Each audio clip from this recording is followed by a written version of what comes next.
Well, hi. I don't think you can see me, but that's totally fine.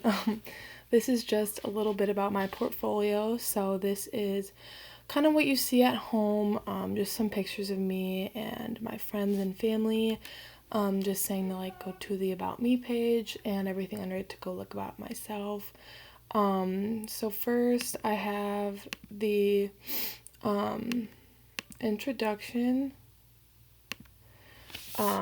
which basically just says a little bit about myself and that I'm a junior and that I'm in art ed. And I have a couple fun facts about myself, talking about adventure, family, and dogs. Just a couple things for the parents and the kids to kind of get to know about me.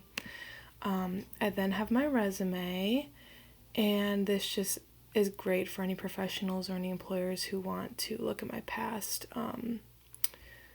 jobs and get my contact information as well. Then I have my certificates, and this just shows my hour of code for both of my things that I had to do for our assignment and just a quick little description of them both, as well as my MOOC progress and how I chose to go about that and which one I did.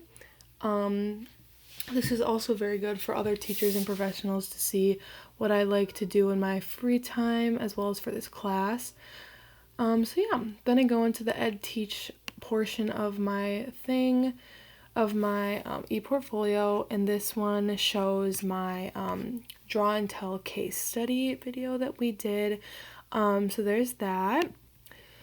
Then we have the VR and AR pictures and descriptions for what we did for that assignment, including a little description of all of those as well. This is very interesting to look at, and this is going to be great for parents to see what we could do in the classroom with the students as well. Moving on to the newsletter.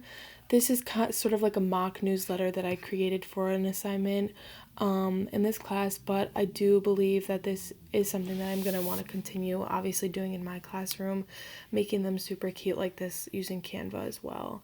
So this is usually probably something I do, but in this mock newsletter I had like the first week in my art class and what items are needed, as well as some projects and contact information. Then we have my survey, and this was something that honestly anyone can fill out, and I definitely will be using a Google survey and Google Forms a lot, depending on what grade level I teach, so that'll be fun to continue using. Moving on to the teaching portion, we have my mobile learning lesson plan, and in here we have my whole lesson plan that's embedded. As for my creating a code for world lesson, as well as a link to it up there. So this is going to be very nice for employers to look at as well. Then we have my teaching videos portion. So the first one is the little 2-minute sustainability video about reduce, reusing, and recycling that I chose to do, as well as my mobile learning video on that lesson plan that was previously up, as well as my ed puzzle. So this is a great place for parents to see the variety of technology and variety of information that we will do in class as well. And then we have my Google Forms quiz that we had to create at the first, I'm blanking, the first week of class. So this is definitely something cool too. And then we go to the reflection portion of this. In the first one, we have the media debate, and then we have the learning first, technology second, after reading that book with references at the bottom. And then we also have my final reflection paper. So just kind of like a brief overview. I really enjoyed this class. It was definitely very eye-opening into how technology is and works these days.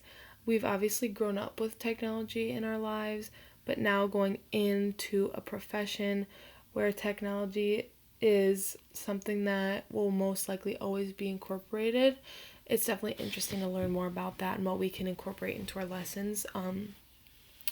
I do believe this class was obviously very structured very clearly, and if we had any questions, the professor always answered pretty timely.